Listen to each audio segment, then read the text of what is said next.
Assalamualaikum warahmatullahi wabarakatuh.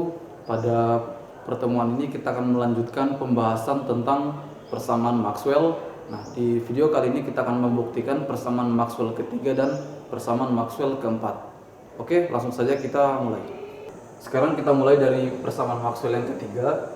Persamaan Maxwell yang ketiga itu berasal dari hukum Faraday. Hukum Faraday menjelaskan bahwa perubahan medan magnet akan menghasilkan arus listrik atau yang lebih dikenal dengan arus induksi atau GGL induksi. Secara matematis dituliskan GGL sama dengan minus N dou Pi per dou T. Nah, di sini N ini adalah banyaknya lilitan, P di sini adalah flux medan magnetnya. Sini ya flux magnetik atau garis-garis gaya magnet per dou T. Nah, artinya bahwa semakin besar perubahan flux magnetik, maka akan semakin besar GGL induksinya. Nah, atau dengan berbanding lurus ya, berbanding lurus. Kemudian semakin cepat perubahan flux magnetiknya, maka semakin besar juga GGL-nya. Dia berbanding terbalik dengan waktu gitu. Semakin cepat perubahan flux magnetiknya atau garis-garis gaya medan magnetnya, maka semakin besar juga GGL-nya. Nah, kemudian di sini ada N ya. Nah, N ini adalah banyaknya lilitan. Nah, sehingga kalau kita hanya meninjau satu lilitan saja, maka persamaan ini menjadi GGL sama dengan minus dou Pi flux magnetik ya per dou T. Nah, seperti itu. Nah, tanda minus di sini ini berkaitan dengan hukum Lenz. Nah, hukum Lenz di situ dijelaskan bahwa Lenz menjelaskan bahwa karena perubahan medan magnet tadi menghasilkan arus listrik atau arus induksi. Arus induksi ini tentu saja menghasilkan juga medan magnet ya, seperti yang dijelaskan oleh Ørsted bahwa arus listrik itu menghasilkan medan magnet, termasuk arus induksi juga ini akan menghasilkan medan magnet. Nah, arah medan magnet yang dihasilkan oleh arus induksi ini itu berbanding terbalik dengan arah medan magnet dari arus yang membangkitkan GGL tadi. Nah, jadi saya ulangi lagi, tanda minus ini adalah kaitannya dengan hukum Lenz, bahwa dijelaskan di hukum Lenz itu menjelaskan bahwa arus induksi yang dibangkitkan oleh perubahan medan magnet tadi, tentu saja arus induksi itu menghasilkan juga medan magnet. Nah, medan magnet yang dihasilkan dari arus induksi ini itu arahnya berbanding terbalik dari arah medan magnet yang membangkitkan arus induksi. Sehingga di sini tandanya minus ya, tandanya minus. Ini kaitannya dengan hukum Lenz. Kemudian kita tahu bahwa untuk flux magnetik itu sendiri ya dirumuskan dengan, kalau kita tulis dalam bentuk integral, maka integral B dot dA ya, kalau kita tulis dalam bentuk integral.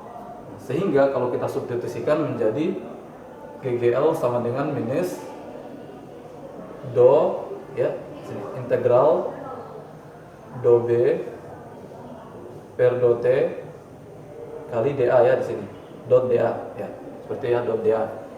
Nah, jadi persamaannya kalau kita substitusikan menjadi seperti ini.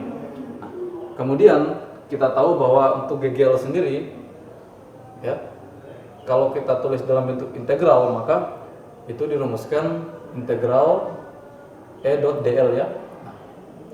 Nah, sebagaimana kalau kita melihat misalnya flux medan listrik ya, flux medan listrik itu kalau kita tulis dalam bentuk integral menjadi integral E dot dA. Nah, kalau kita melihat atau meninjau flux medan listrik, maka itu kita melihat garis-garis gaya medan listrik yang menembus suatu luas permukaan tertentu, sehingga dirumuskan E dot dA. Nah, sedangkan untuk GGL itu GGL gaya gerak listrik, maka kita meninjau muatan. Nah, muatan yang bergerak ini tentu bergerak sepanjang lintasannya atau sepanjang penghubungnya. Nah, sehingga kita gunakan di sini E dot dl, yaitu kita meninjau panjangnya, karena muatan yang bergerak itu dia di sepanjang penghantarnya, artinya di situ panjang. Sedangkan flux dia meninjau luasan. Nah, sehingga di sini GGL sama dengan integral E dot dl. Nah, sehingga kalau kita substitusikan persamaan GGL-nya menjadi sini integral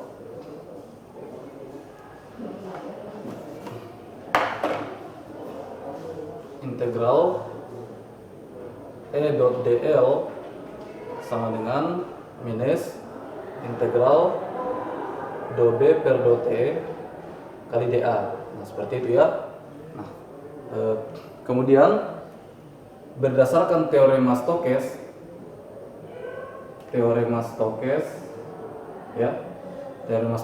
bahwa nah di sini karena kita meninjau sebuah luasan permukaan yang tertutup ya, maka di sini kita gunakan integral tertutup ya, di sini integral tertutup ya. Nah, maka di sini juga integral tertutup. Nah, seperti itu ya. Karena di sini kita meninjau sebuah luasan permukaan yang tertutup, sehingga di sini integral tertutup. Berdasarkan teorema Stokes bahwa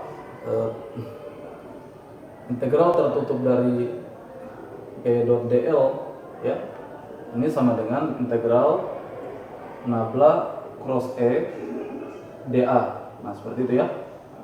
Integral tertutup E dot dl sama dengan integral nabla cross E dA. Nah, ini berdasarkan teorema Stokes.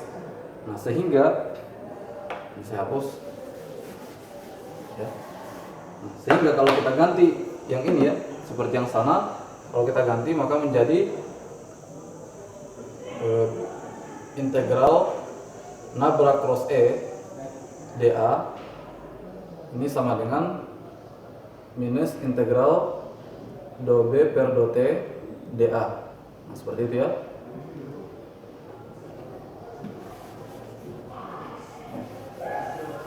Nah, seperti itu. Kalau saya ganti tadi yang ini ya, menggunakan teorema Stokes seperti ini.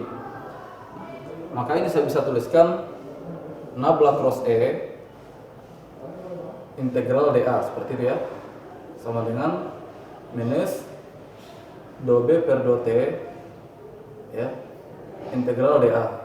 Nah, maka kalau saya lanjutkan ini nabla cross E, nah, integral dA sama dengan A, kemudian ini min do B per do T, integral dA juga sama dengan A. Nah, sehingga A nya saling menghilangkan ya, maka persamaan ini menjadi nabla cross E sama dengan minus do B per do T. Nah, inilah persamaan Maxwell yang ketiga ya. Nah, sini menjelaskan bahwa perubahan medan magnet akan menghasilkan medan listrik, atau dengan bahasa lainnya konvergensi E sama dengan minus do B per do T.